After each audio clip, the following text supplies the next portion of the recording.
సంక్రాంతి రోజు సంక్రాంతి పండగ వచ్చేసింది. పండగ రోజు సంక్రాంతి సినిమా వచ్చేసింది. ఇక కలెక్షన్ల సాంబవం విశ్వసాంబం భయ్య. అసలు ఏంది కలెక్షన్స్ ఎక్కడ చూసినా కూడా బాక్స్ ఆఫీస్ని మింగేస్తుందంటే మామూలు విషయం కాదు. ఒక్క వెంకటేష్ గారి సినిమా అనిల్ రావుపూడి డైరెక్షన్లో వస్తే ఇంత అరాచకాలు సృష్టిస్తుందా? ఒక్క సినిమా మామూలు లేదు భయ్య. కలెక్షన్లో కోత కోసేస్తుంది, సునామీలు సృష్టిస్తుంది.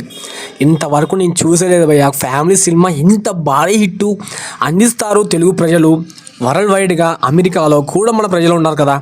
సో తెలుగువాడి సత్తా అమెరికా కూడా ఒక రుచి చూపించింది. ఆవకాయ రుచిని కూడా భయ్యా. సో గోదావరి రుచులు ఉంటాయి కదా. సో ఆ గోదావరి స్లాగ్ను కూడా రుచి చూపించిందంటే ఒక సంక్రాంతికి వస్తున్నాం సినిమానే. సో ఒక రీజన్ సినిమాని ఇంత భారీ హిట్ చేసిన ప్రేక్షకులకు నా యొక్క ధన్యవాదాలు చెప్పాల్సిందే.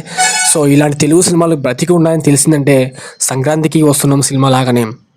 ఈ సినిమాలో ఫుల్ క్లారిటీగా ఎక్కడ కూడా బోల్డ్ సీన్స్ లేకుండా నీట్గా ఫ్యామిలీస్ అందరూ కూర్చొని లేవకుండా సీట్లో నుంచి చూడదగ్గ సినిమానండి.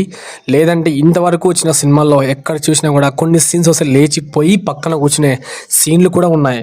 సో ఫస్ట్ టైం అలాంటి సీన్లు లేకుండా కేవలం ఫ్యామిలీస్ని ఫ్యామిలీ ఆడియన్స్ని మొత్తం కవర్ చేసేసి అనిల్ రావుపూడి గారు ఎరగదీసి పారేశారు భయ్య ఈ సినిమాతో. ఖచ్చితంగా అయితే ఇంకా గోదావరి స్లాగ్ని ఇంకా ఫర్దర్గా నెక్స్ట్ సినిమాల్లో కూడా ఖచ్చితంగా వస్తాయంట. ఇంకా అనిల్ రావుపూడి గారు ఖచ్చితంగా ఫ్యామిలీ మూవీస్ని తీస్తూనే ఉంటారు. నెక్స్ట్ అప్కమింగ్ మూవీ చిరంజీవి గారితో చేస్తారంట. ఆ సినిమా ఉంటుంది చూడు, ఆ రచ్చకం భయ్య మామూలుగా ఉండదు. సో ఇదే కంటిన్యూ అయితే మాత్రం బాక్స్ ఆఫీస్ మింగేయడానికి బాక్స్ ఆఫీస్ బాస్ మన చిరంజీవి గారు వస్తున్నారు. సో అప్పుడు మళ్ళీ సంక్రాంతికి వస్తున్నాం అనే సినిమా తీస్తారంట. ఖచ్చితంగా అందులో మనకు సంబంధించి వెంకటేష్ గారు ఉంటే పక్కా అంట. కానీ చిరంజీవి గారు ఉండొచ్చు, లేకపోవచ్చు, లేకుంటే వేరే సినిమా చేయొచ్చు చిరంజీవి గారితో. ఇదివరకు క్లారిటీ వచ్చేసింది. పక్కాగా అయితే సంక్రాంతికి వస్తున్నాం సినిమా సండే రోజు సాంబవం సృష్టిస్తుంది, మామూలు కాదు. ఈ రోజుతో 200 కోట్ల క్లబ్లో చేరే సినిమా చరిత్ర సృష్టిస్తుంది. ఖచ్చితంగా 200 కోట్లు వచ్చేస్తుంది. ఇప్పటిదాకా అయితే కలెక్షన్స్ యునానిమస్గా ఎక్కడ చూసినా బుక్ మై షోలో ఫుల్ అయిపోయాయంట. సో ఇది తెలిసిన మ్యాటరు. సో నాకు తెలిసిన మ్యాటర్ ఇదే భయ్య. తెలియని మ్యాటర్ గురించి చెప్పాల్సిన అవసరం లేదు. సో బుక్ మై షో చూస్తే ప్రతి ఒక్క సైడు బుక్ మై షోలో ఫుల్ అయిపోతున్నాయి. కలెక్షన్స్ మాత్రం ఎక్కడ తగ్గట్లేదు.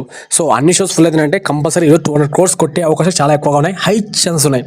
సో ఒకవేళ కొట్టకపోవచ్చు, బట్ కానీ నా ఒపీనియన్ అంటే చెప్తున్నాను అంతే. ఈరోజు 200 crores కొట్టే అవకాశం ఎక్కువ ఉంది సంక్రాంతికి వస్తుంది సినిమా. సో మీరు కూడా ఈ సినిమాకి వెళ్తుంటే ఖచ్చితంగా కామెంట్ చేయండి. మన అప్డేట్స్ మీకు జెన్యూన్ అనిపిస్తే ఖచ్చితంగా కామెంట్ చేసి లైక్ చేసి షేర్ చేయండి ప్లీజ్ అండి. లైక్ చేసి కొట్టండి, ఎందుకంటే సంక్రాంతి మన పండగ. సో సంక్రాంతి పండుగ చూస్తారా కామెంట్ చేయండి.